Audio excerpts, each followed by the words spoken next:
Welcome to the Triage Method podcast with me, Gary McGowan, and my co-host, Mr. Paddy Patrick Farrell. How are you keeping this week, Paddy? Is my name now Paddy Patrick Farrell?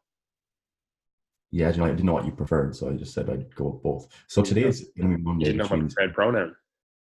30 days has September, April, June, and November. Oh, it's 31 days, obviously, in December. So it's not New Year's Eve. Tomorrow is New Year's Eve. It's fair enough, Gary. You don't know what day of the week it is. Because Gary, I would just like to point out to everyone listening, we record our podcast early on a Sunday morning. And Gary, I don't know what he was doing. He was sleeping in or something. It was disgusting. You know, I literally texted him the night before, no reply, which is scum enough. Texted him in the morning, and he was still half an hour late. He was just like, "Oh, sorry, man, I was in my bed masturbating." I was like, "What the fuck?" See, I don't keep any notifications on my phone because otherwise I just get triggered, you know. It gives me like an emotional response. So I just don't have any notifications. And then I clicked into my WhatsApp and was like, oh, fuck. It's fairly weak. Yeah, everyone knows that feeling though, you know, between Christmas and New Year's, everyone's just, well, this isn't necessarily me, but everyone's just sitting around eating, drinking, being like, never go back to work. But that wasn't me, you know. That's disgusting. Anyway, Gary, why are we here? Is the topic? What is the topic we are going to cover today? We're going to talk about the imminent threat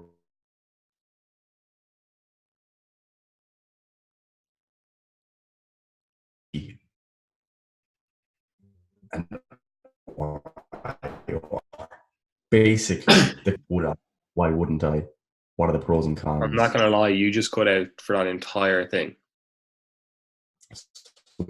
I'll just repeat myself. Basically, what we're going to talk about this week is the topic of training to failure and training further from failure. Why exactly would one want to or not want to train to failure? And basically, like what are the practical take-home points? What should you do?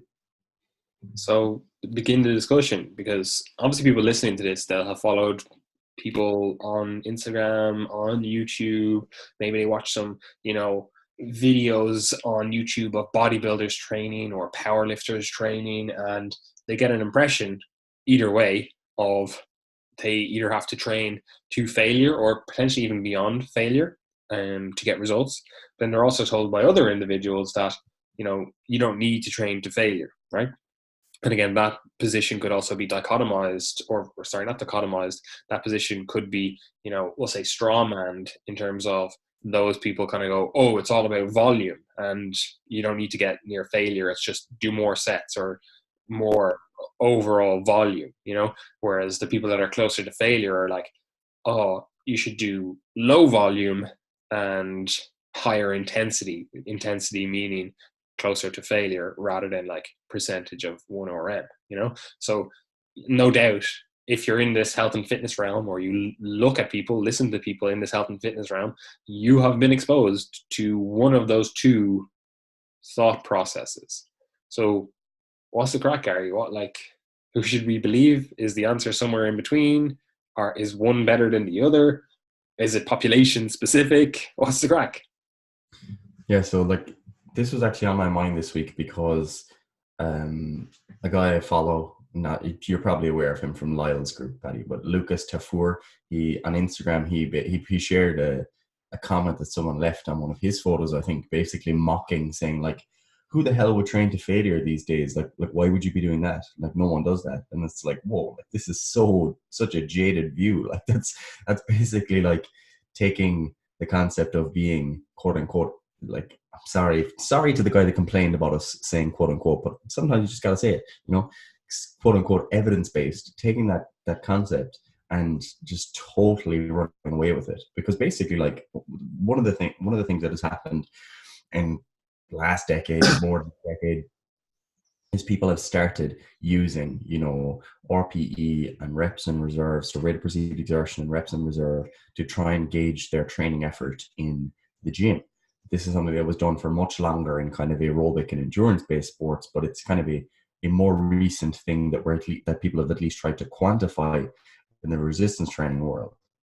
And I'd just like to point out there, though, just on that this was a concept that was done throughout the entirety of lifting history. People Yes, used to of say course. stuff like, "Oh, you want to leave 1 to 2 reps in the tank," Yeah, right? Like, exactly. even if it wasn't conceptualized, because I think a lot of people, first of all, they're not up to date on their lifting history, or the progression of lifting, and they think like reps in reserve or RPE is a totally new concept that's never been used before, when in reality it was used for pretty much the entirety of training. People would be like, yeah, I leave 1 to 2 reps in the tank, right? And effectively that's we'll call it an RPE 8 or a Yeah. 2 RIR, so it has been done, so it's not a new concept to those who believe it is, because I see that thought process propagated a lot, where they're like, oh, this is the most advanced, newest training cutting edge theory. And it's like, man, you need to fucking be quiet if you don't understand that history exists. And like the reason that's important is because like I think like it gets back to the point I was just about to make about kind of being evidence based and science based, etc. Is people think that the way that the wheel turns is that like research drives practice, and that's somewhat true, but it's not, doesn't tell the whole story. Like what really tends to happen is that like people know a lot of shit in practice, and then practice basically gives people guidelines on what research questions might be useful, and then we might get some hypotheses refuted through science. That there's then a lag between that refutation and change in practice. But I think a lot of people that are kind of more evidence based in their thinking, sometimes they kind of miss that first step of these things kind of being driven from practice first. And like the example there would be like people who were very clearly had practices that there was lighter training days involved. Like Louis Simmons, like for decades, has been doing, lighter effort days, lower effort days. Like you could just call them low RPE, high reps and reserve days, like, so these have been built into programs for a very long time. Even in And programs that people are like, oh, this is a push yourself program, like 5-3-1, for example. They have like their AMRAP set, or AMRAP set, and like even in the book, like what the fuck's his name? Your man who Jim wrote Ryan. Jim Wendler, yeah. Like he's literally like, yeah, you should leave 1 to 2 reps in the tank, and it's like, uh, even though this is a higher intensity program and like you're getting closer and closer to failure, he's still saying, well, like it probably makes sense to leave 1 to 2 reps in the tank, Yeah, exactly. Same with things like German volume training. Like classic German volume training was like 10 sets of 10 with 60% of your 1 rep max. Like that's kind of the key distinction, was like that's what you want to roughly use. And the point being that like and the time guidelines. rest intervals and time tempo, which I hate when people are like, oh, I just do 10 sets of 10, and they don't. It's not. And you're like, I'm doing German volume training, and it's like, you're not doing German volume training. And like the point being there that like the combination of the rest period and the lighter weight will take one closer to failure in the latter half of the sets. First 4 sets should be okay. 5th set, maybe feeling a little bit tougher, but once you get to like 7 and 8, you're really wishing you had just done a basic program. So like these types of things, these concepts have been built into practice for a very long time, and it's only because now that we have words for them or terms for them to try and specify them a little bit more, it seems like it's a really novel thing, and it seems like, oh god, like if everyone's got to do this now. Whereas like when you actually break down what we're talking about when we're talking about failure, like it's such a subtle difference. Like for example, the difference between doing 1 rep, truly 1 rep in reserve, and like leaving 0 reps in reserve and reaching like technical failure or whatever muscle failure on the concentric, it's a really subtle thing, because like what you're talking about is you've already set up the constraints of a particular exercise. So that there's a point in that exercise that's going to be really difficult, and there's going to come a point where you're no longer able to perform that part of the range of motion. However, it's not like your muscle is totally done, that your neuromuscular system cannot continue doing work. Like if you had a machine that was, let's say, based on how much force you could produce. It was isokinetic, and you were continuing to produce force against it. Like you could obviously keep going, doing more work, but in resistance training, within the context that we train in, you've got a fixed load, and hence it doesn't change with the amount of work that you could actually do. So what we're talking about is something very specific, where you can no longer do the prescribed work within the constraints of this particular exercise, it doesn't mean that your muscle is totally done. So the reason I want to get that point across is because people get so ideological about this. It's like, I am in the failure camp or I am in the not failure camp. And either one, like the people who train to failure call the other people pussies, and the people who don't train to failure call the people who train to failure stupid and not scientific. And like both of those positions are just ridiculous. Firstly, because it's something so subtle. And secondly, because just like volume, intensity, frequency, like in their strictest definitions, whether or not we train to failure, or what one might call like relative intensity, or where you are on the RPE scale, that also interacts with all the other training variables. And this is the really difficult thing about exercise science, especially as it applies to resistance training. It's very difficult to change one training variable in isolation, because that's not what tends to happen in practice. The reason that's important is because when people who typically train to failure more often, they typically do less working sets. People who typically don't train to failure and stay further from failure, they do more working sets. Both of those are totally valid approaches to the training process, because you're simply changing the training variables that you're using. Just like when we say things like, for example, doing sets of 8 versus sets of 30 can both lead to hypertrophy. However, you're probably going to have to get closer to failure, and there's different considerations, maybe different exercises for those sets of 30. Point being, there are different interactions between these training variables, and you can very rarely just change one in isolation. So at the very baseline level, the whether or not you train to failure, like it's not necessarily the right question, and doesn't tell the whole story. So Pat, do you have anything to add there before we just on something that you mentioned as well, and this is actually something that it's actually mind-boggling that this isn't mentioned at all, quite often anyway. The fact that they always assume, well, I say people always assume that if you do a higher intensity, that means you do a lower overall volume. And that the assumption comes from the fact that, if I'm doing a lower RPE, like I'm not reaching failure, I'm going to do multiple sets, right? But if you actually look at the workouts that are done, like quite often the people that are doing this high intensity, closer to failure style workout, they're still doing the same amount of working sets, right? But they're just doing it through a variety of different exercises, right? Like they'll still do, we'll say the RPE guys have 10 sets in their workout.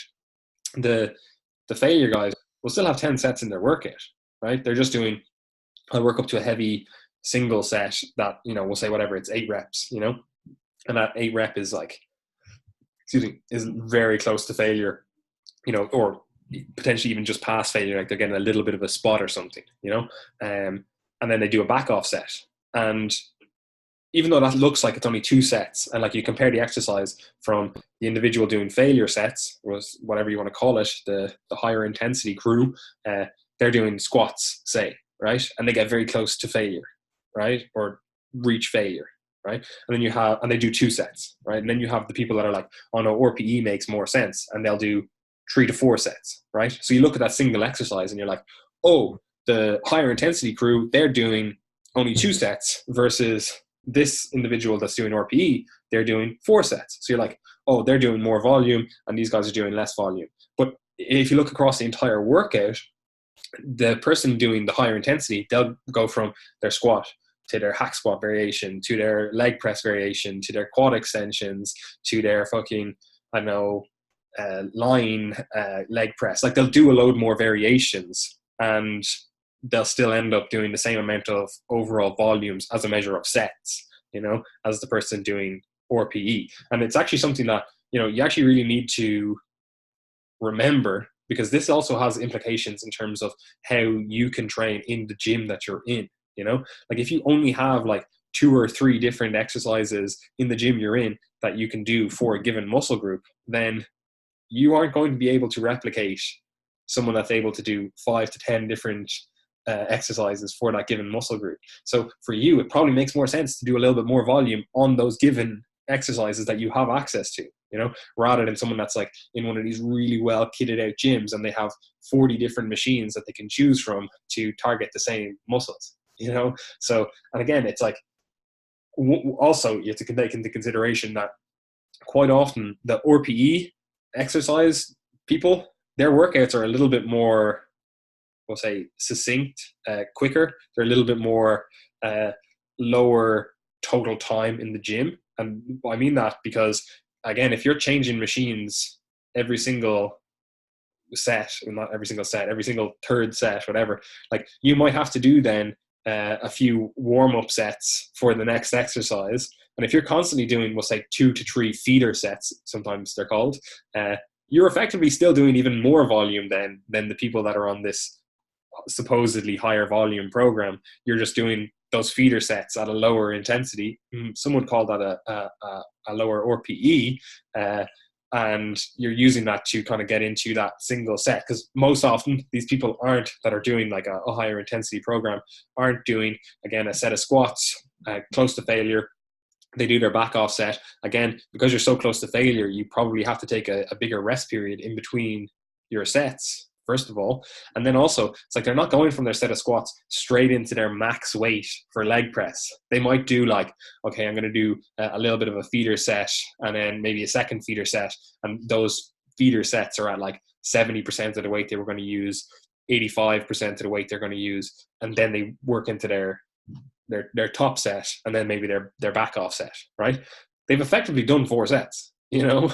The first 2 sets were just a lower RPE sets, you know, and that is technically the same for the RPE guys. They might do 1 to 2 feeder sets, you know, to get into their working weight. But the fact that you also have to change so many exercises in a given workout for the people doing the higher intensity or closer to failure, that's not often taken into account in this whole discussion, because again, one of them might take 2 hours to work out, while the other one might take an hour to work out. So that has to be taken into account. Another thing just on that same topic is you'll also see something which is poorly explained or utilized by individuals when they're actually trying to program this stuff for themselves. They will look at people, and again, they'll have low exercise variability like access, you know. They'll be like, I only have like 3 or 4 different exercises that work for whatever muscle group, you know, for in my gym, right? And they'll try to program a higher intensity program, but they don't take into account that the people that are doing these higher intensity programs also tend to cycle through different exercises. Like they'll have a push A rotation and a push B rotation. But most people don't see that. Most people don't look at the entirety of the program, and they just think like, oh, you do your leg day, and every single leg day you come in and you try to get a new PR on squats. You know, you try to lift a heavier weight on squats or get an extra rep or 2 on squats. But that's not generally how these individuals who are doing that actually program it. Generally, they're doing something like, okay, week 1 I'm doing squats, week 2 I'm doing hack squats, and then week 3 I'm back to squats. You know, they're rotating through a variety of different exercises, because again, the fact that they're getting so close to failure leads to, we'll call it some sort of like systemic fatigue from that exercise, and they feel like, oh well, I wouldn't be ready to progress that come next week or the next leg session, you know. So your overall approach has to take into account the overall training block, and it's not just a case of, oh, I do RPE and I do higher intensity. That influences your entire training layout then, and how you actually program your mesocycles and that kind of stuff, you know.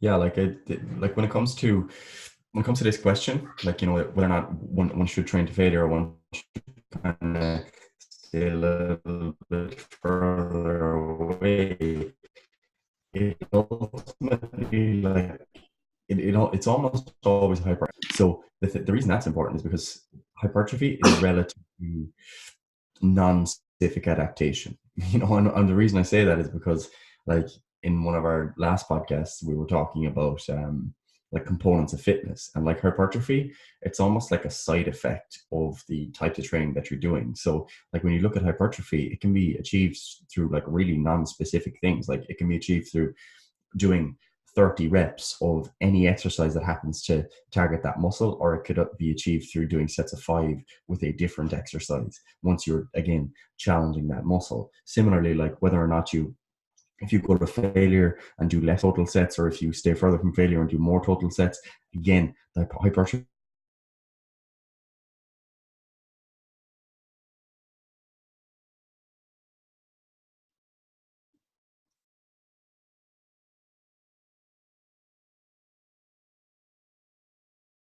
way to build the maximum amount of muscle, whereas I think that's fairly unlikely to be the case. There's many different paths towards this outcome that is somewhat non-specific. That's not to say that hypertrophy isn't qualitatively different between different training variables. Like that probably is the case. There's probably, like, if you were to carry it out over a long enough period of time, you probably wouldn't see the exact same molecular and cellular level changes between sets of 30 and sets of 5, across the course of multiple years. Like, there'd be some differences there. But in the vast majority of cases, like the way people train, it's fairly non-specific. So I think we need to stop this pursuit of the all-encompassing program that's going to get everyone, the results, because you even see these differences like across like culture, because like in the UK, there's a very different approach to bodybuilding as there is in the US. There's even research showing that like UK bodybuilders eat a lot more carbohydrates. US bodybuilders eat a lot less carbohydrates. And again, that's basically path dependence from who you've been following, who has come before you. Like in the UK, for example, Dorian Yates is essentially one of the icons of British bodybuilding, and a lot of his training practices are now carried out by others because he did really well with them. But like, as we've said before on the podcast, I think like the thing that was so cool about Dorian Yates was that he was basically saying, yeah, I'm going to ignore what everyone else is saying, and I'm going to just do what kind of works for me. Like, that's basically what he was saying. He's like, I'm going to figure out, like, try to be my own scientist and figure out what approach works best for me. In that case, he took away all these lessons from his training. He didn't really squat very much, but he did a lot of leg pressing. That was one of the things in his training. He used to have, I think, a Mars bar and a bottle of Coke after a workout. So I think if you want to take it to its logical conclusion, why aren't we all having Mars bars and Coke after our workouts?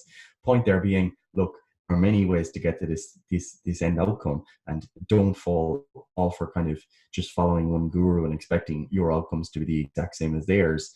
And if you are going to do that, like, take everything else on board that they're doing as well, because that's only what seems to be logical. But anyway, to get to kind of the practical stuff here, the concerns, the pros, the cons.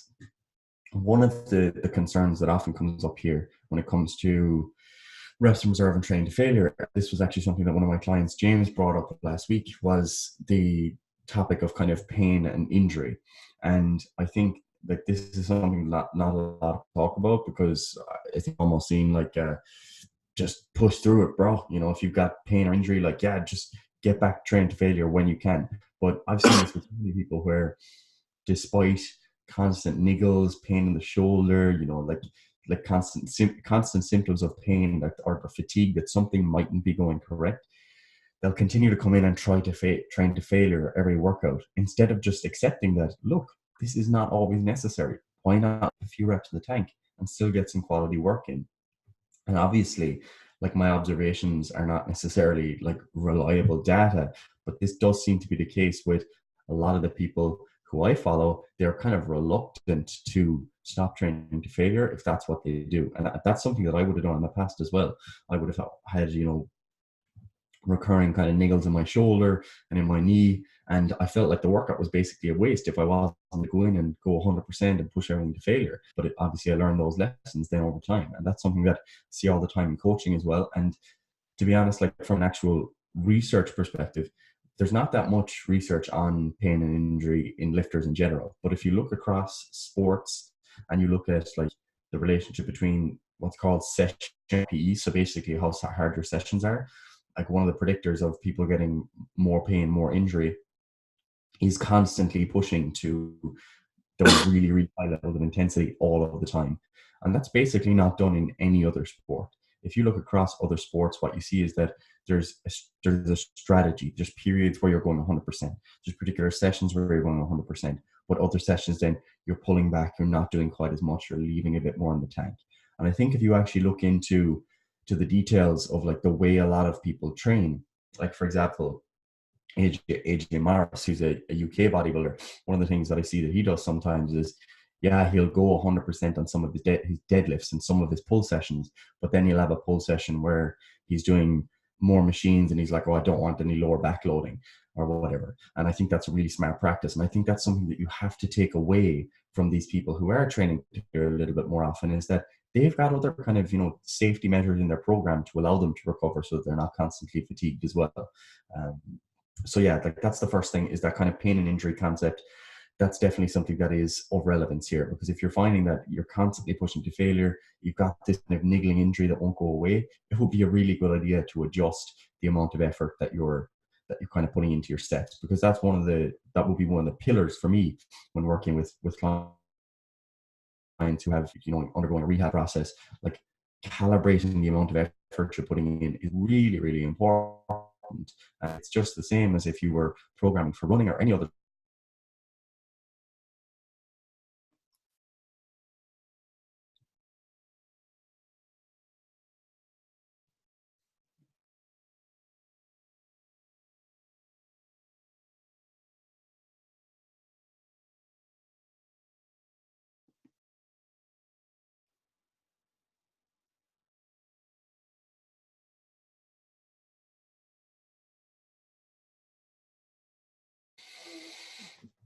Yeah, you just cut out there after you said it's the same as if you were programming for running. Okay.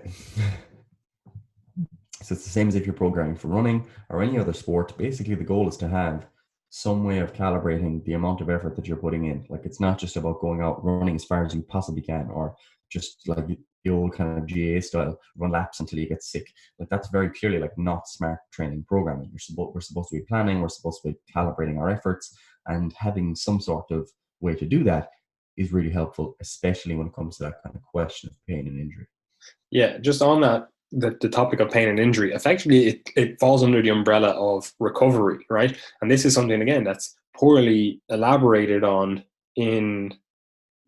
by most people that are training to failure or doing an RPE. And effectively, all it really is, either method is a way or a method of managing your overall training load so that you can recover for the next session, right? Like, there's going to be some certain exercises that you can only do a lower volume of work. And if you find, like, for example, they might overload certain musculature or certain tissues, like your low back, and while they might be effective for your quads, we'll take a squat, for example. While they might be effective for your quads and your overall leg development, they might be limited, like from doing a higher volume of work by other musculature or other tissues, like connective tissue, whatever. But they're an effective exercise for you. Like, you feel your legs blowing up. You're like, oh, I actually get a huge mind muscle connection with this. And because the lower back stuff might play into whatever the consideration, you might be like, well, I actually want to go for a higher intensity with that, so I only need to do less overall total volume, but I get a greater stimulus from that exercise. Like, you might do 2 sets and you're like, wow, got great stimulus, got whatever 10 overall effective reps from that, versus trying to do 4 sets and they're all at an RPE 7, and you're like, okay, cool, I maybe still got the same amount of effective reps. I don't know if those are the same amount of effective reps. I'm just picking numbers out of my head. But you still got the same amount of effective reps, but you're like, okay, well, by set 3, my lower back was on fire, and by set 4, I was in bits, and that it just wasn't great for my overall recovery, So effectively, it is managing recovery. And you mentioned AJ Morris, and I think he does it really well in terms of how he programs things and speaks to people on social media. I know he has his own website where he actually goes into his training log and all that kind of stuff. But he actually puts that out there, that it is effectively, if you're going to train this way, you have to effectively manage your overall recovery. And you can't just go, oh, well, all my back workouts, I have deadlifts in, and they're just destroying your lower back recovery. There's too much, we'll call it systemic fatigue, and you're not progressing other things then, because the deadlifts and the low back volume is too much, So, and this kind of brings it to a bigger perspective. And again, like you said, if you look at other sports where no one really, other than bodybuilders, train to failure all the time. Like, powerlifters don't do it. Olympic lifters don't do it. Strength athletes generally don't do it. You know, they might get closer to failure on certain things at certain time periods in the year, but for the majority of the stuff, they're not doing really close to failure sets. And that might be a little bit esoteric for you initially, where you're like, oh, that's how I don't need to think about that because that doesn't apply to me. But effectively, they're using the gym to get better at their sports or facilitate their development in those sports, you know? And effectively, that's what most people are going to the gym for, you know? Like, forget about the bodybuilders, because this is unfortunately where the information comes from, which is the bodybuilders, because most people think like, oh, I want to look a certain way, I have to train like the people that are really good at looking a certain way, right? When in fact, it's like, yeah, that's cool. They can train that way. They can do all that because they don't have a job. They don't have like 10 kids to look after. They don't have, you know, all these other stressors that you as an individual have. They're able to just do their training session and then have a 2-hour nap if they need to, you know? Or quite often they're on drugs as well, which you're just not on, you know? So it's like, there's all these other things that, again, you can't just take one part of the menu. Like, this isn't an a la carte menu. This is like a set menu. You can't just like pick and choose what you want to have from it. It's set. You can't I can't be like, oh, I want to have this main course, which is the higher intensity training, if you're not willing to also eat the starter and the dessert, you know? It's like you have to have it all, you know? There's no pick and choose. So again, like if you look at other sports, like running is a good example. Like, you don't see Usain Bolt going and sprinting maximally every single training session. Like, there's no way you think that would make him a better runner, you know? And there's no way you would think that, okay, if I'm doing that, he's going to, you know, be able to recover for the next session and then have an increase in performance, you know? So there has to be some sort of managing of overall training intensity and thus overall training volume, so that you can actually improve fitness characteristics that you're trying to improve, you know? And again, this is why you have to look at the overall training program, and also then look at the actual exercises that you're doing, and then also look at how you are recovering from those exercises. And again, like this is something when I hate when I see people that are really ideologically possessed, you know? They effectively have, you know, replaced religion or philosophy with, you know, a training ideology. They have the same fever or fever, or however you want to say that word, in terms of their approach to training. They're like, oh, if you're not trained to failure, you're a fucking pussy, you know? And it's like, okay, well, listen, I really don't care. Like, yeah, you are effectively trying to burn people at the stake because they don't have the same belief as you. It's actually just stupid, you know? But also it's like, there's clearly, like very clearly, certain exercises that this will work for. This was a higher intensity training, like training close to failure. And there's also clearly exercises that would work better if you just did a little bit more overall volume of that exercise at a slightly lower RPE. Like, I always think of, if you're trying to train your shoulders, for example, like, it would be very rare and very hard to get a very good training response from doing like high intensity lateral raises, you know? Like, oh, I went to failure on my fucking, I got to do 8 rep max on my dumbbell lateral raises, and then I did a back off set of 12. It's like, all right, cool. Like, that definitely works for a while, but there comes a stage where, like, that's a small muscle group. You're not going to be hitting a new PR every single session with that. So you probably would be better off just doing overall more volume for that muscle, getting more effectively tension on that muscle across a given workout. You know, if you're saying I want to develop my side delts, like, again, like, you want to maximize the amount of effective reps, which is probably something we'll discuss now in a second, across a given workout. And that probably means that, you know, you're going to do multiple sets for that exercise, you know, and for that muscle group. And there's not really a huge amount of exercises that you can do that target that muscle. So if you find one that you're like, oh, I actually really feel this, you know, maybe it's cable lateral raises, and you're like, this is perfect for me. Like, why would you then only do 2 sets at it when you could easily do like 5 sets at it and get overall more volume for that muscle group that doesn't have a huge progressibility factor? You know, there's not a huge degree that you can just add weight to that exercise, you know? So quite clearly there is exercises that are more appropriately used for, we'll call it volume training or RPE training.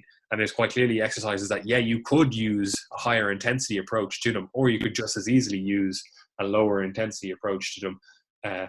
But again, it depends on you as an individual and how you need to approach training based on your overall goals. Like, I'll put my bias out there. Like, I actually really enjoy training closer to failure, like doing a sort of a reverse pyramid style training. Man, I love that. I love doing just like laser focus. All I have to do is one set of this given rep range, and all I'm trying to do is either get an extra rep or two or lift a heavier weight, and it's one set. Like, I don't have to think about anything else after that. It's just total focus on that one set, and then you do a back off set. But again, it's like that's almost like a different exercise because it's a different rep range, and you're just like, again, a laser focus for that set because again, it's a different weight and whatever else. Like, I really like that approach. However, it's a terrible approach for me given my current circumstances where I'm trying to improve my Brazilian Jiu-Jitsu, and I'm doing 4 Brazilian, sometimes 5 or 6 Brazilian Jiu-Jitsu sessions per week, and like I'm effectively resistance training in the morning 4 days a week, and then doing jits in the evening for like 2 to 3 hours. It's like there's no way that I can recover in time for that jiu-jitsu session in the evening if I've gone to this really like beyond failure point earlier in the day, And also you get to layer onto that I also am running a business and have college to do, and I'm in my final year, so it's like there's all these other variables that are contributing to my overall stress load and my overall training load that even though I like training a certain way, it's not appropriate for my given schedule at the moment, my given stressors and given status. So it's like not only do you have to consider like the actual individual training program itself, you have to consider the individual and what else is going on in their life, Yeah, like that's pretty much the exact same as me. In like, I've always much preferred just training to failure and doing less overall work. Like, personally, I would hate to see 4 or 5 sets of 8 coming up on my program. Like, I would not enjoy doing that in the gym with 4 or 5 sets of the same exercise. Like, I don't enjoy that. I've never really enjoyed that. But at the same time, that doesn't give me an ideology that makes me like only recommend that to others, because like, firstly, I can see where it would be far more optimal for me to follow such an approach that maybe I didn't enjoy quite as much. But I can also appreciate that, look, enjoyment is also important. So it depends on the context, as you said, the context. Like, am I in a position to really train to failure here? Is it something I'm going to be able to recover from, or would I benefit from maybe pulling back another bit? And again, it's about the interaction of all those training variables. And to get to a bit of a more nuanced point that I think is really important is the difference between, or not necessarily the difference, but what training to failure like actually is. Because like, one of the things that you see in research sometimes is that like, basically these studies are often carried out in controls or whatever who are helping out with running the studies, and for them to try and standardize what like training to failure is, they're going to be shouting at you. You've got people watching you. There's like, they're going to be saying, one more, like, and you see that in some studies where they're like, all right, the participants were instructed to continue doing more reps or whatever, so they're the conditions that are operated under in those settings. So that's actually quite different to what happens in the real world very often, because sometimes what people will say, oh, this is what 0 reps in reserve looks like. And it's like, hold on, you had about 5 reps there. Like, come on. And this is where it does get a bit more difficult, because like, there is research as well, which makes it difficult to interpret a lot of other research that suggests that people can be off by like multiple reps in terms of like not knowing where they actually are in relation to failure. Like, there was one study where participants were instructed to choose their 10 repetition max on the bench, and there was up to a difference of 11 reps in terms of what they predicted. And like, that's obviously not a perfect example, because it was an example of someone selecting weights in advance, but that's obviously people train. If you're going to do a weight for sets of 8 to 10 and you're like, right, train to failure, you're obviously going to choose what you think you've done or what you've done in the past. So it just gives you insight into the fact that there is a lot of variation in this stuff. So there's variation in terms of like how well people are at gauging how much effort they've put in. And you see that when a lot of people go to training camps, for example, they might be on like rep 12 and they've got some bodybuilder dude shouting at them and suddenly they get 20 reps.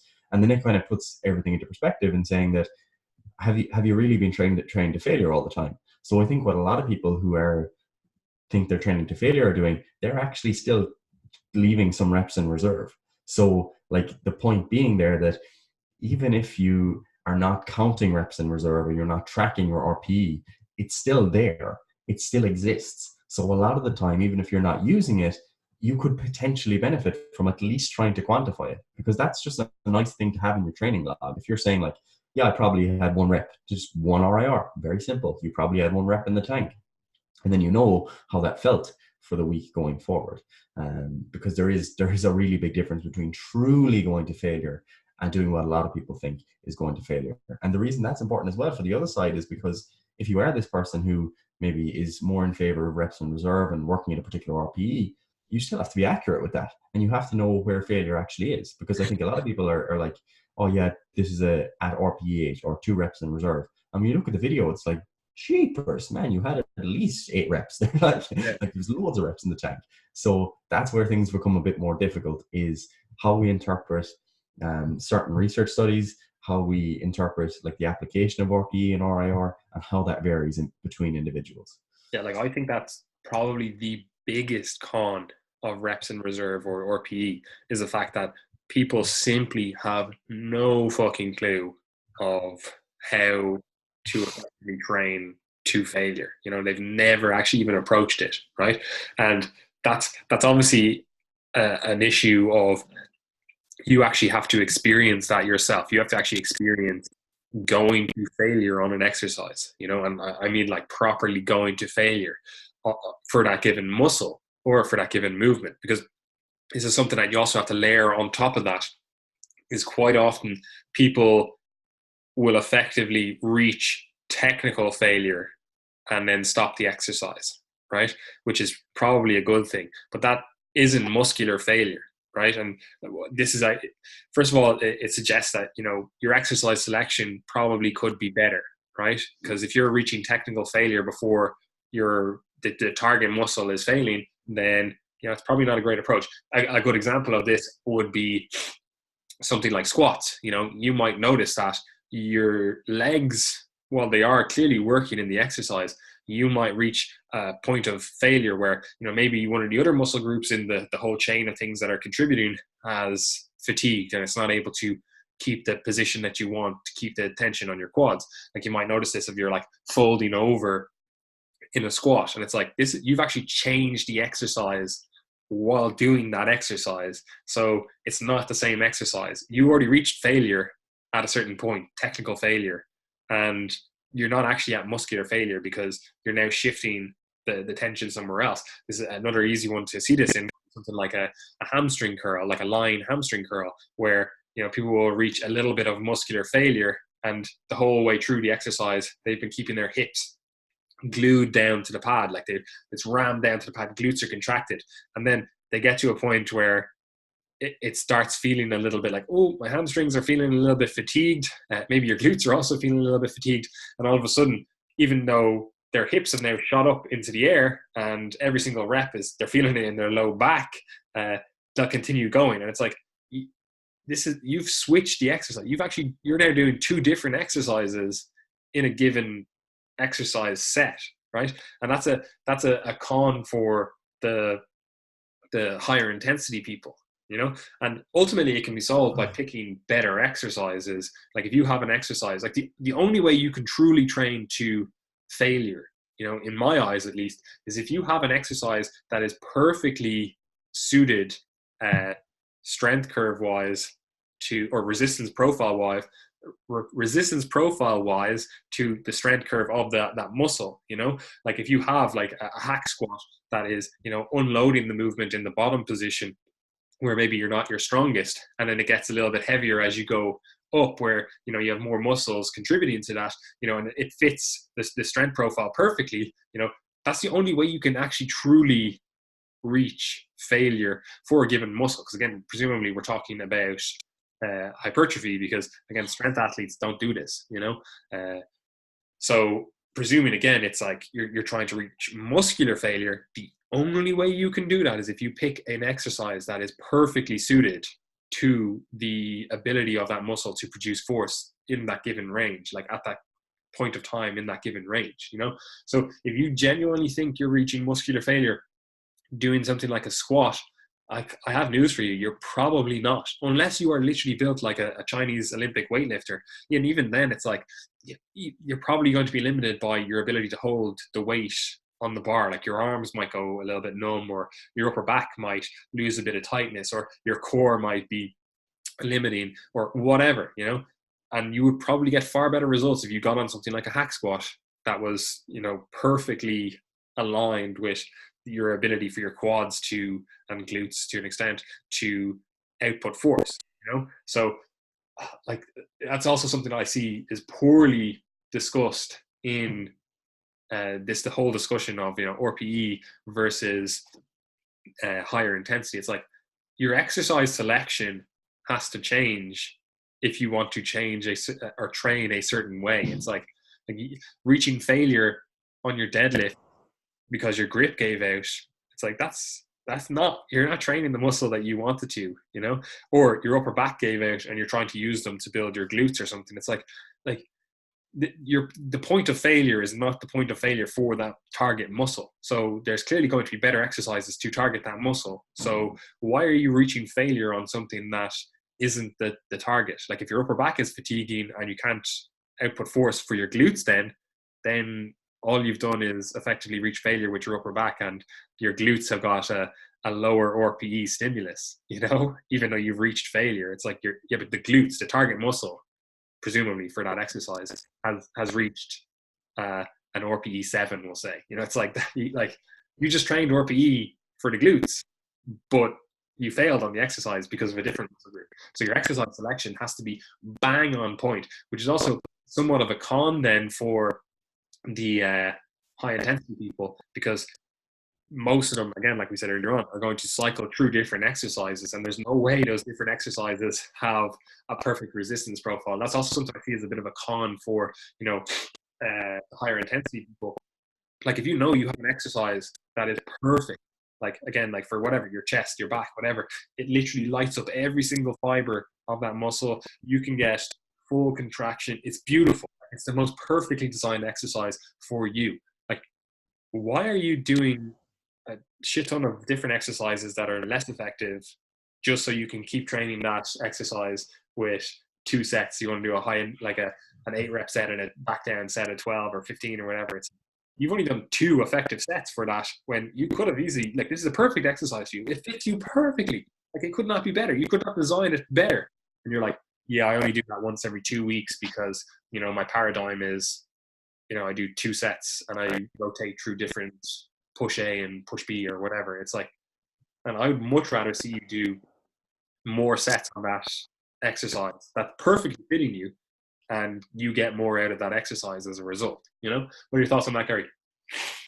Yeah, I think that kind of muscle specific RPE concept is really important to think about, because like personally, I mean, if I was to do a set to failure on squats and a set to failure on leg extensions, it would be a very different experience for my quads. As in, like, I would be like, subjectively, I would be a lot more fatigued and sore and struggling to walk in my with reference to my quads on the leg extension than I would after the squats. So to try and quantify things solely through that lens of RP or reps reserve, like, it's just not complete. So you do have to ask yourself, like, what is the RPE? Like, you don't have to quantify this, but like what is the RPE for the particular muscle that I'm actually interested in? And like, that's really important, because that not you go to failure or whatever, but like your actual exercise, like, you could certainly choose better exercises. And that's a good point as well about the resistance profiles. Like, generally, the more well matched the resistance profile is with your capacity to produce force throughout the range, the closer you're going to be able to go to quote unquote context of that exercise. Because otherwise what you're doing is you're reaching failure in one point of the range of motion, kind of as I said at the start, it's like a particular condition, but the rest of the range of motion you could still have, you know, the potential to complete that exercise, but that was the one that was limiting. So there are differences in why one would reach failure. And another example of that would be reaching failure because of your cardiorespiratory limitations. Like it wasn't really muscular. Before you go on to that, like, to conceptualize what you just said a second ago, like if you truly want to say you train to failure on something like a squat, which most people are going to be limited by that bottom position, you know, in the hole, like to effectively go to failure on a set of squats, you would need to do your failure, that bottom range, and then you move to like 3/4 range squats. And then as you reach failure, it's like you do half squat, and then you reach quarter squat failure, and then you're like, okay, cool, now I've actually reached failure. Because again, this is what most people are doing.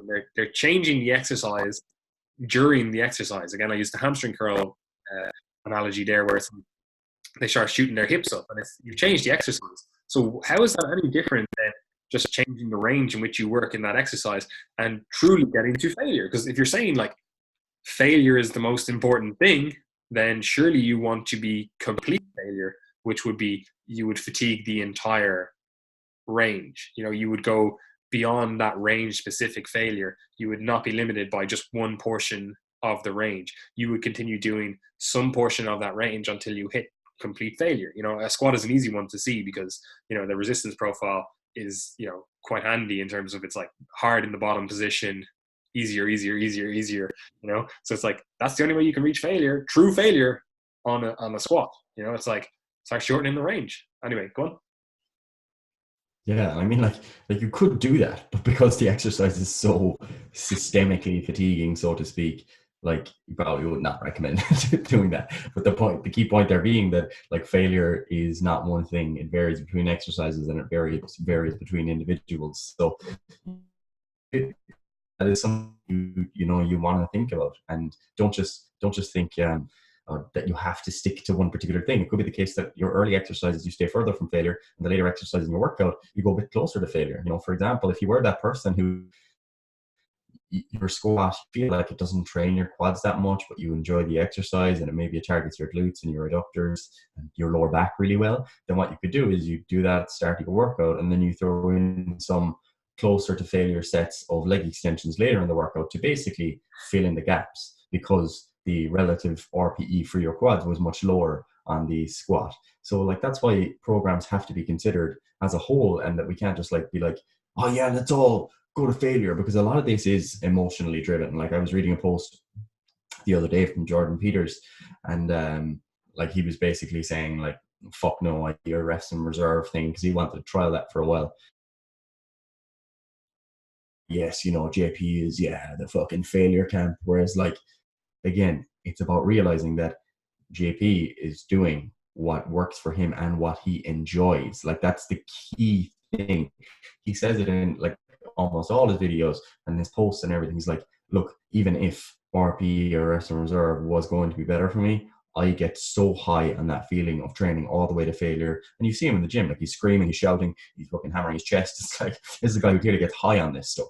So for him and his training adherence and his training enjoyment, you can certainly make the case that is useful. But you don't just use that as like a scientific reason for you to go and do that, because if you have a different experience, you have to let that inform your practice. You know, one of the things that also comes into this is what some people find when they train is that at different points in the workout, they'll feel that a particular muscle is contributing more or less. So again, that's a programming consideration. Like if you find that when you do bench press at the start of your workout, you feel it mainly in your chest, your shoulders and your triceps, like that's really what's kind of the limiting factor. Whereas when you do it third, after you've already done a couple of exercises, you feel your chest way more. Then again, that is changing what this construct of failure actually represents, because it's more likely to be as a result of the chest, potentially, if your subjective experience is reliable there.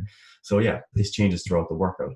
As I was going to say, the cardiorespiratory thing is another really important consideration, because what's going to limit your output on a squat for a set of, let's say, 12 to 15 is far more likely to be cardiorespiratory, and that it's the genuine the demand to continue pushing blood to the muscle, removing waste products, deliver oxygen, etc., that's going to be a big limiting factor. Your ability to use your respiratory muscles and take in that oxygen, take in that air, that's going to be a limiting factor. And respiratory muscles, they fatigue and they have their own kind of metabol reflex that can affect your overall muscular output elsewhere. So it's all one system. So the fatigue that's generated there is going to be slightly different in nature to if you were to do that 12 to 15 on a leg extension. So again, they're two different things. So what is contributing to your failure? So the overall point being there that there are many things just that go on in. that as well, to layer on top of that, there's also that kind of like, we'll call it mental failure, where you're just not able to kick it into gear, where you're coming into, you're supposed to do a heavy set of squats and go to failure, and you're just like, and today I'm just not, like, it's just not there. I'm not mentally, I'm not able to get into that place where I need to be, where I can turn everything on and just fucking become a warrior and fucking be ready to die under this bar. And it's like, yeah, that's, again, it's a consideration that's probably more important if you are a real life individual and you have other things going on, especially if you train in the evening and you've done a hard day's work beforehand, and in work at the moment you're under a time pressure and there's a lot of stress going on, and you have to rush home tonight because you have that event that you and your girlfriend are going to, and it's like there's all these other considerations that go into that kind of mental preparedness for that workout. And again, that's a contributory factor to your overall programming considerations, because again, if it's like that you're going to have to come in and absolutely fucking destroy 2 sets of squats and you're just not able to kick into gear for that, it's like that's poor programming then, because you're not considering the rest of your life. It's perfectly fine, again, if you are literally a full-time bodybuilder effectively and all you have to consider is like, oh, my workout later, that's all that matters. I'm setting up my entire day, my entire life around that workout. I'm doing it at a time in the gym when I'm most prepared. I'm doing it at a time when I'm most, fed, hydrated, mentally stimulated, whatever it is. And it's like all those things have to go into your approach. It's not again, it's not an a la carte menu. You have to, if you are going to try to emulate how someone else is training, you can't just emulate the training without emulating the lifestyle, Yes, sir. In terms of like the RPE, reps and reserve failure, in terms of like actual recommendations and kind of key summary points, it should be relatively clear by now that neither of us are ideologically possessed by any particular camp. Like, I'm so agnostic when it comes to training programs and nutrition that it's just like, look, lots of things work. There are so many different approaches that can work, which is why I don't think someone is stupid just because they do German volume training. A lot of people that, are more into kind of being quote unquote evidence-based and everything these days, it's like, we sort of just laugh at all these programs. Whereas like, if you can give me a reasonable justification for why you're doing something, tell me like why you're doing what you're doing, and how you're applying it in accordance with that reasoning, like that's absolutely fine. If you enjoy doing 10 sets of 10 with one exercise and you're doing it with, you're putting together proper considerations, like for example, not going to failure in the early sets and going to failure in the later sets, I think that's fine. There's some research that shows many sets in a given workout probably very helpful and probably doesn't lead to more hypertrophy beyond a certain point. But I mean, when you're keeping those earlier sets much lighter and you're kind of getting into it, you're getting into the flow, it mightn't be as harmful or as detrimental. So point being, there are many different things that work. For the vast majority of cases, in my programs anyway, I'm recommending between 1 to 3 reps in reserve. But what you have to realize there is that when I'm coaching someone, I can see how they train. So they send me videos, and if they send me a video and they're like, this is 2 reps in reserve, and I think it's like 5, then that's something we work on. So just like any other skill, your ability to gauge your effort can also improve. So I think what some people will do is use the information I presented earlier about how people aren't really that good at gauging what failure is.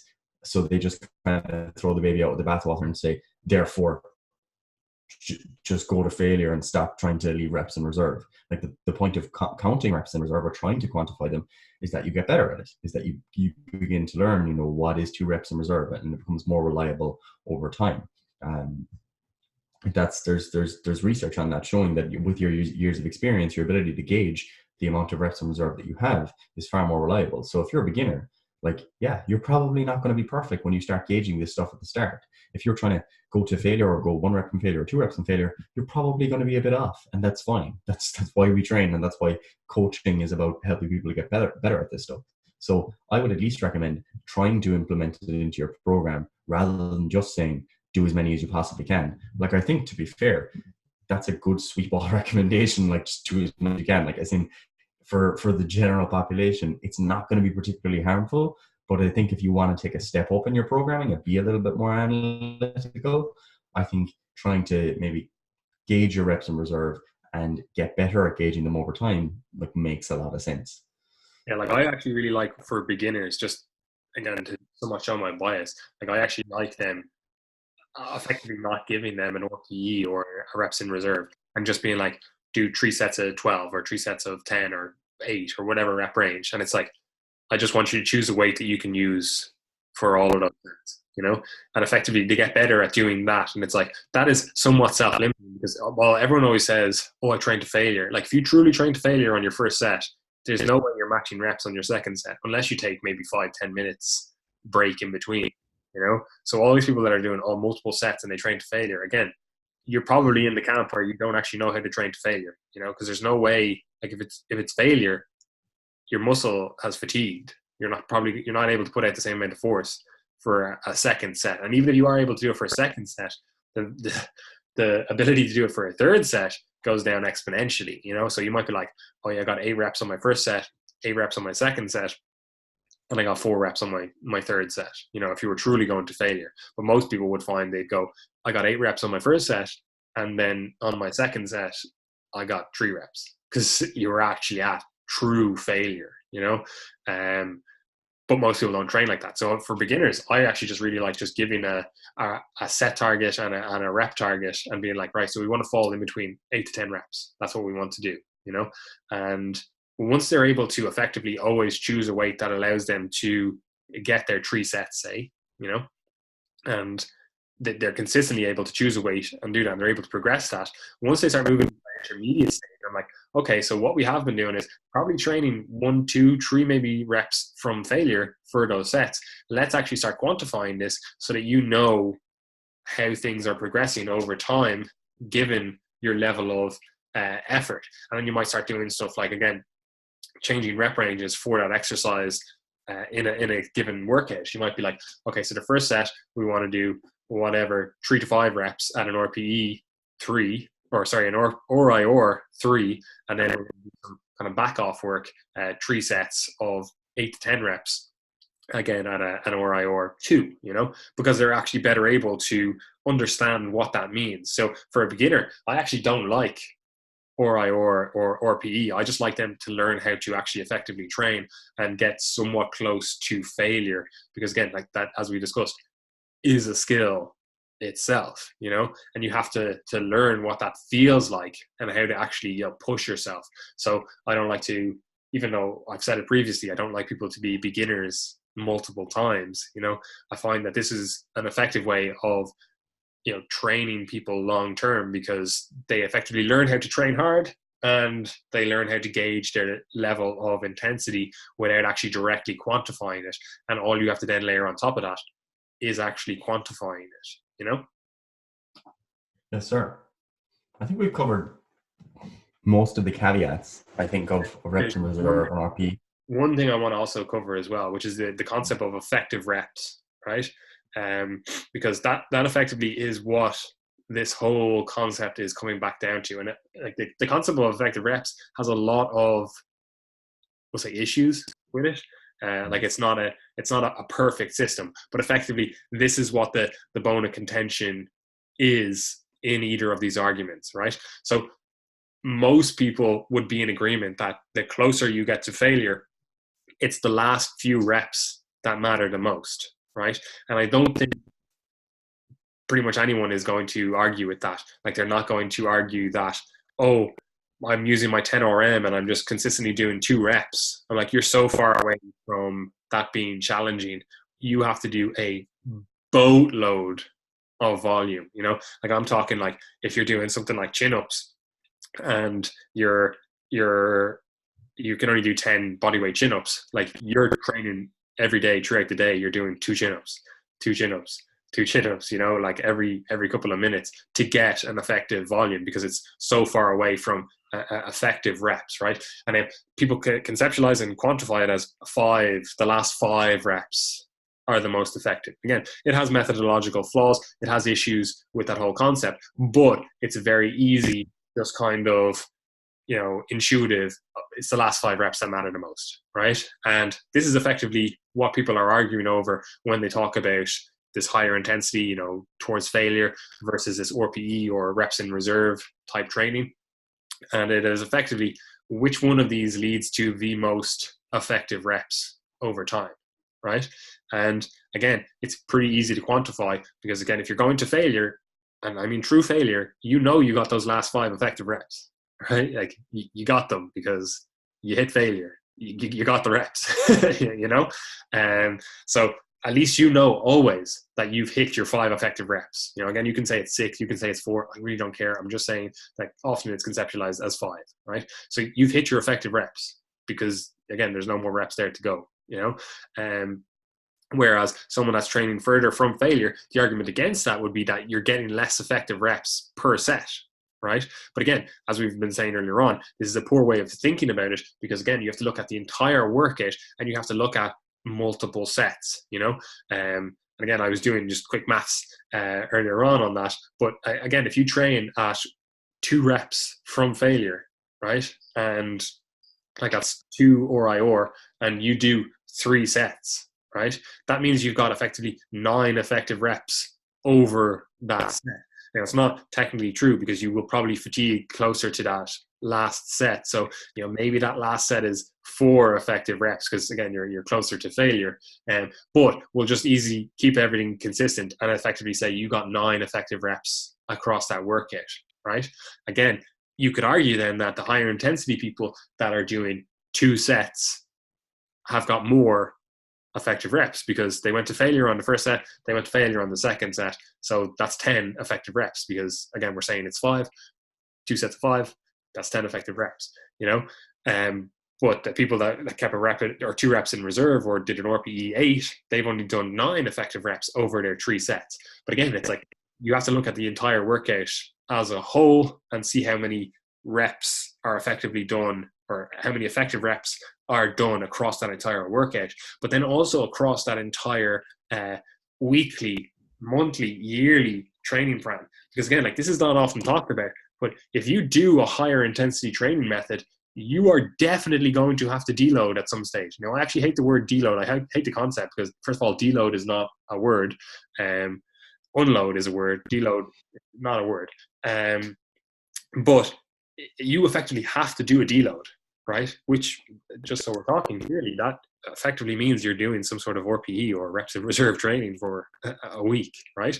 And there's no real way around that unless you are just consistently changing your program itself, you know, like changing the overall structure of your program so that even though you're reaching failure, it's on a novel stimuli or novel stimulus so that, you know, it's actually less than what you know you're actually capable of. It's the only reason you failed is because you didn't really know how to coordinate your muscles correctly for this, and it was fatiguing as a result of that, you know. So you're going to have to deload. So again, that has to be taken into the equation because while I don't necessarily think it's a great approach, you could effectively never deload if you did reps in reserve the entire time, because while you are accumulating volume, you're not actually getting as much of a neural fatigue from always going to failure. You're not actually getting so close to failure that maybe you're picking up little niggles and that kind of stuff, the injury stuff that we've talked about. Your recovery is potentially better across a week, across a training block, and you may have to effectively deload less often with that. And again, those deloads have to be taken into account when you look at the overall effective reps that are done across a year. Because again, if you're doing a deload and you're only getting ever like 1 effective rep for each of those sets, you know, like the less often you can deload, the more often you're actually progressing your effective reps, or the more often you're accumulating effective reps, So again, that kind of stuff has to be taken into account. Now, again, like that, again, becomes a programming thing where you're like, okay, well, maybe you are deloading with RPE and RIR as well, and you're doing it systemically, like you're doing it consistently every 8 weeks, we'll say, or whatever it is, every 4 weeks. So pick whatever random number you believe is the magic deload number. But again, you just have to look at those things over time. Like if you really enjoy training to failure, but you're burnt out after 3 weeks, and that 4th week always has to be an easy week, again, that has to be taken into account when we're counting these effective reps. It's not just a given workout. It's not just a given week of workout. It's the given year. It's the given multi-year of workouts. Again, if you constantly get injured because you're going to this higher intensity place where you're going beyond technical failure and you're shifting tension to other muscles and other connective tissue and that kind of stuff to get those reps, then potentially that increases your risk of injury. Now, does it necessarily? Maybe not. Maybe you are just perfectly built for all the exercises that you're doing, and there's no even slippage of tension onto different passive structures or anything like that. But again, that's something that you have to take into account, because if you get injured and you have to take 2 months out of the gym, obviously the person that isn't taking those 2 months out of the gym is better able to progress long term.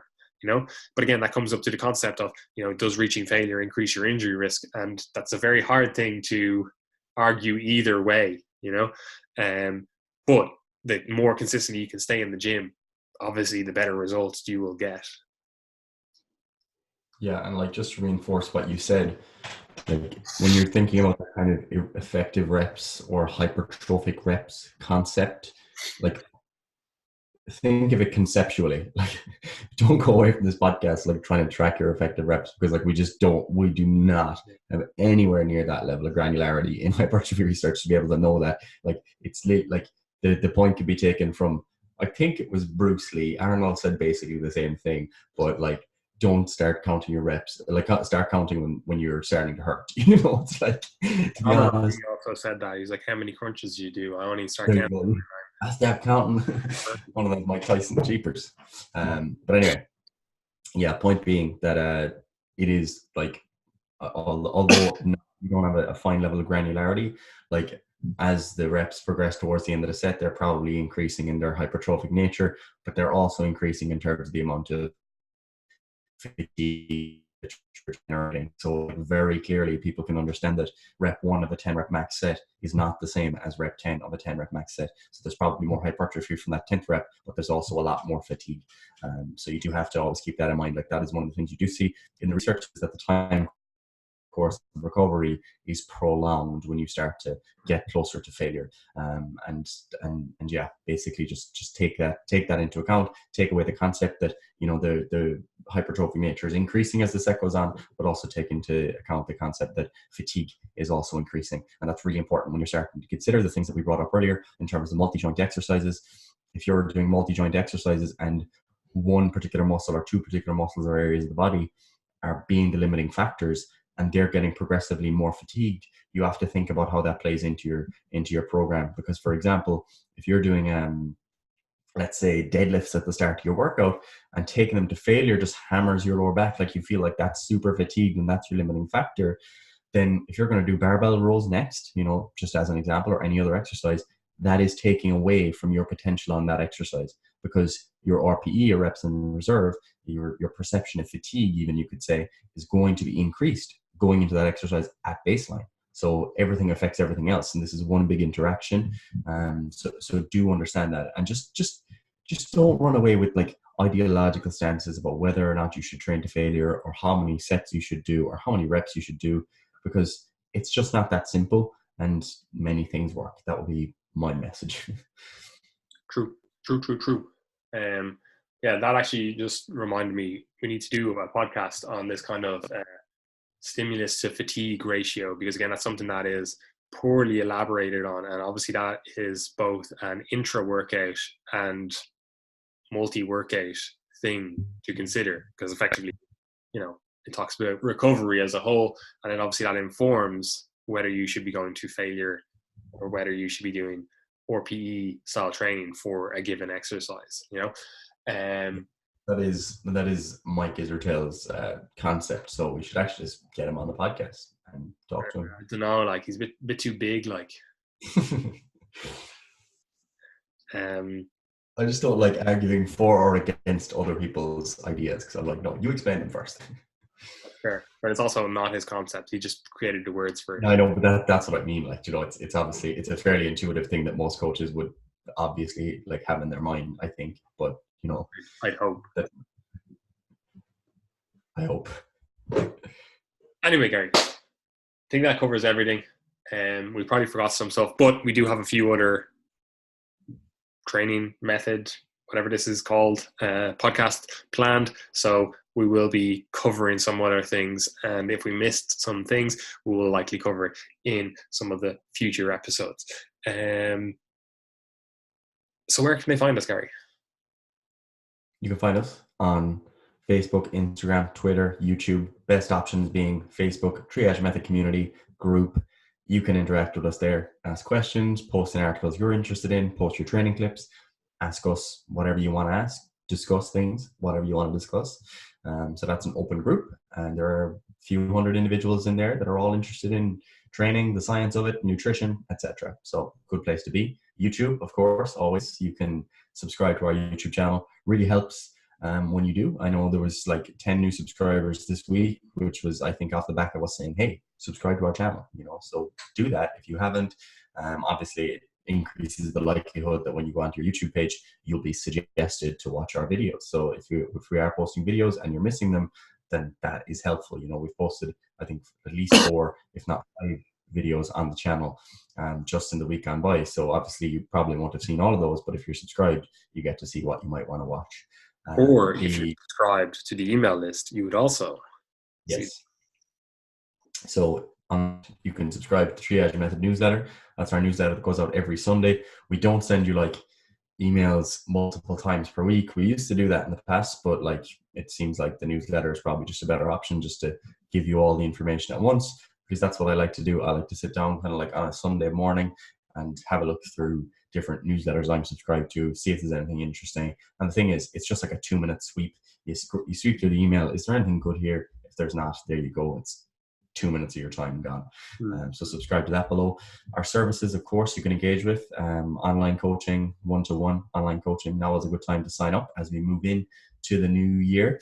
So if you'd like to get involved with that, check out the link below, triage.com/online coaching, or with the group coaching service, which is a bit more hands-off, designed for people who, you know, they kind of know their way around the gym. Even if you don't know your way around the gym too much, the program is good for someone to be introduced to, in that we can easily make some adjustments to maybe reduce the volume initially, or give you some advice as to where you should start. But the good thing with the group coaching is, whether or not you are familiar with all the exercises that are going to be there, we do have an exercise library, so videos that are going to show you basically how you should train these exercises as well. So that's a useful. Yeah, I think the group coaching is best for people that effectively just want to outsource their training. They don't want to have to think about this, you know, RPE or RIR stuff. They don't want to think about, like, should I reach failure? They don't want to think about any of these training variables. They're like, look, I have college to do, I have a business to run, or I have a job to do, or I have a family, or whatever other variables they have going on in their life. And they're like, I just want to know how to train. I also just want to have some diet advice so that I know that I can reach my goals. That's the kind of person that I think the group coaching is most effective for. Someone that's like, I just want to outsource things. I don't want to spend tons of money on it, but I also want to get results. I don't want to have to think about what to do. I want to just open up my document and go, that's today's workout. Boom, let's do it. Tick the boxes with that. Tick the boxes with nutrition. Send in some videos of my technique to the group, and that's it. I'm done. I don't have to think about training methodologies or anything like that. It's just all done. Yes, sir. And then so that's group coaching. There are male and female options there if you happen to want to be segregated based on your gender/sex. But no, it is quite beneficial, because obviously there's some differences in the general interest that people tend to have between males and females. And obviously some people feel more comfortable sharing videos that are with other people like them. So that's a good little bonus thing. You say Breed you on. tribalism is okay, Gary?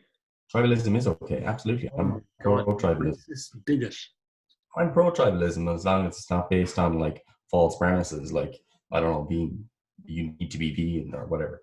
You know, as Or long as it's not like the something. Irish always do. They're like, oh, I'm a Celt. They all talk about blood nationalism. They're like, fucking, oh, the Celts, the Welsh, and the Scottish, we all should stick together. I'm like, you realize that this is blood nationalism. This is basically the exact same as like, a white nationalism. It's like, it's pretty fucking dangerous ideology to have. Yeah, so we're not promoting that. We're promoting such as tribalism based on fitness. Like, yeah, let's all be fucking fit savages, regardless of your gender or your race or whatever. So yeah, we're about that life. But anyway, before we get ourselves in trouble, you can also get involved with program templates, ebooks on site. They're like so cheap for what you actually get, in that if you buy, say, the 4-day templates, you've got multiple different programs that you can cycle through over the course of 2020 and beyond. And you can also learn about programming. So if you're listening to this podcast and you're hearing this RPE, reps and reserve stuff, and you're like, Jesus, all this is very fancy. I just like to know what are the basics of all these training variables and what should I actually know. That's all in there. And one of the things that I find these days is that because of the abundance of information that people are exposed to, like people are like really like, and I would be the same if I was just starting out now as well. So like, it's not a bad thing, but people are so stuck into the fine details that are in popular discussion among advanced trainees, like, because obviously it makes sense to follow people who are doing really well at what you want to do, but it really, really causes you to worry about the wrong things. So yeah, the program templates, they're like a tenner. And you can basically learn all the basics of training in there and have a program to show you where to go. So it's a good option. Yeah, beginner ebook. Don't forget that. That's pretty handy if you're a beginner. Well, it's pretty handy if you just want to understand these concepts a bit more. Like, covers the fucking basics of training, covers the basics of nutrition. It's pretty handy, like, you know.